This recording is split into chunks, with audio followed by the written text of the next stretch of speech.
This is my part 2 video for the 1993 190E Sportline edition.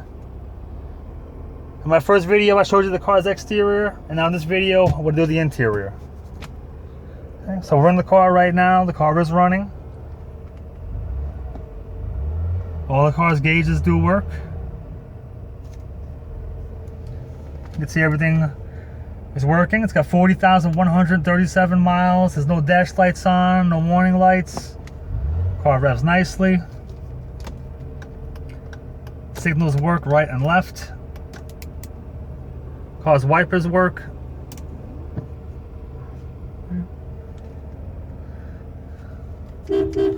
Car's horn works. Steering wheel's in great condition. Okay, car does have cruise control, of course. Mercedes-Benz always had that in their vehicles. It works. I've tried it on the highway, so no issues there. The only thing I noticed in the car that didn't really work was the external temperature sensor on the car is not lighting up.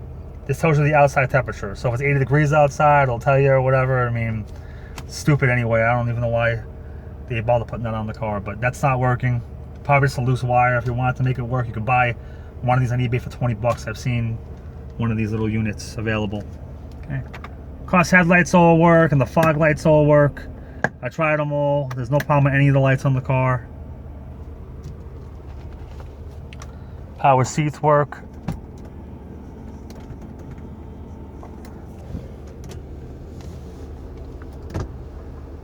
They work the way they should. The car's central locking system works.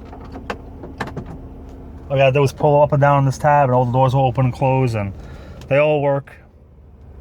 I tried all of it. Okay. Of course, climate control works. Let's see here.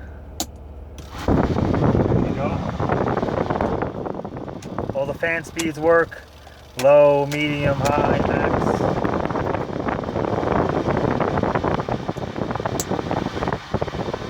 They go up. They go down for the feet.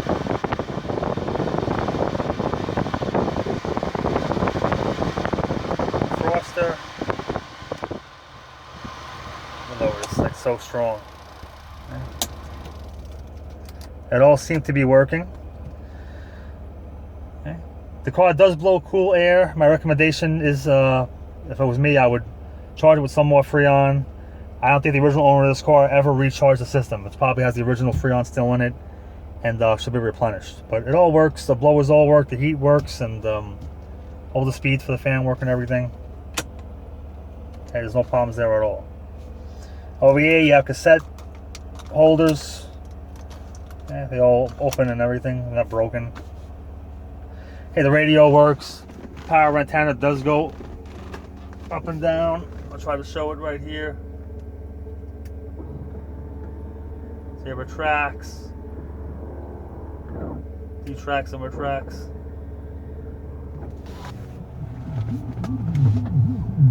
Okay.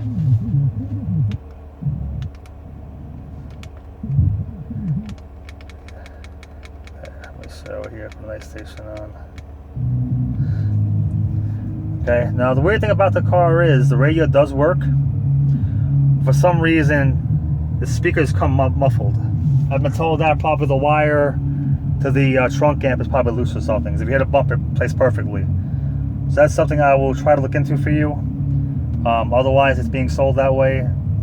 So it does put out sound, and it will work perfectly every now and then, but for some reason, it gets muffled otherwise. And it tunes in fine. I mean, all the stations come in where they should.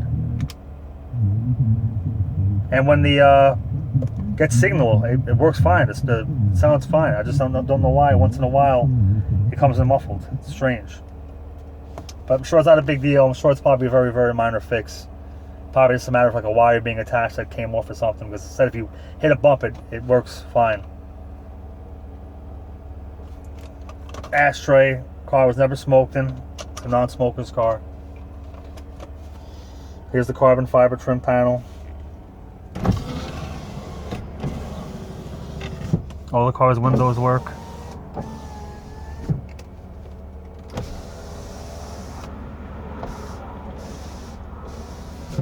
They all work fine too. They go up and down quick.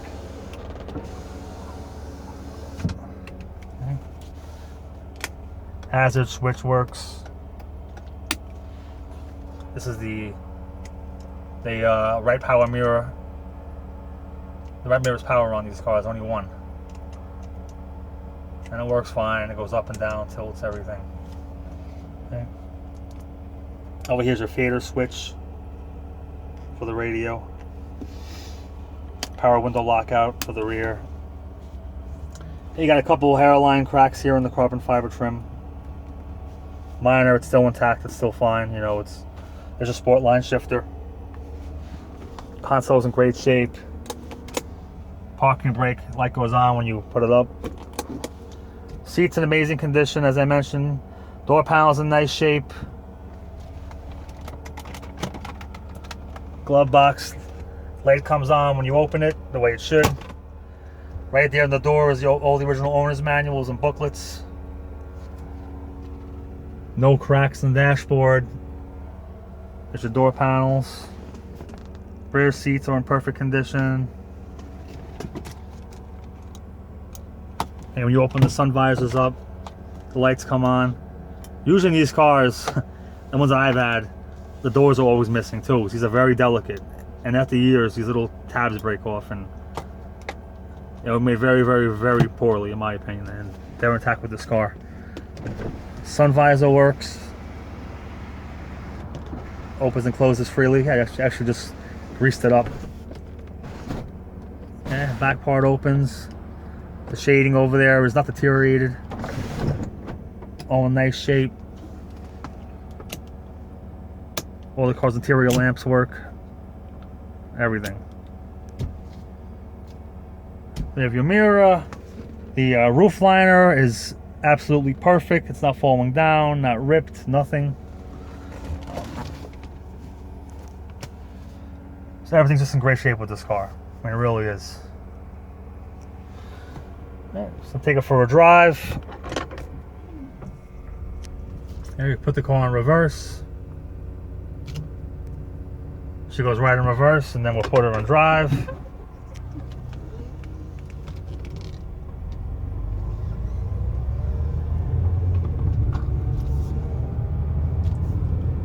Okay, she goes right in drive. The transmission shifts the way you would expect a 190E to shift.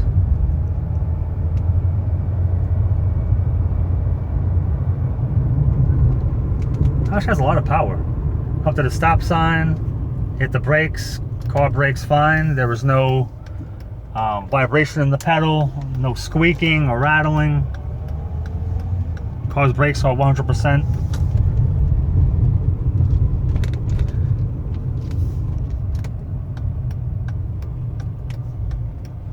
Just like I said, everything in this car does work. I mean, it's a great piece of Mercedes history. These 190Es were great cars. I think 1982 to 93 was their running year range, and Mercedes made probably 2 million of these cars. They were great vehicles, they were reliable. And to get the last year, even 93, they're hard to find, they shape. And to find not only that, but the 2.6 Sportline and limited edition is just super rare. Very hard to come by. And this is the car that you want to get. If you want one of these cars, this is the one. For 40,000 miles, there's none better. Okay. If you have any questions about this vehicle, if you want to come down, see it in person, feel free to come. Bring a mechanic with you if you like. I always welcome pre-inspections. And that's it. Thanks and good luck bidding.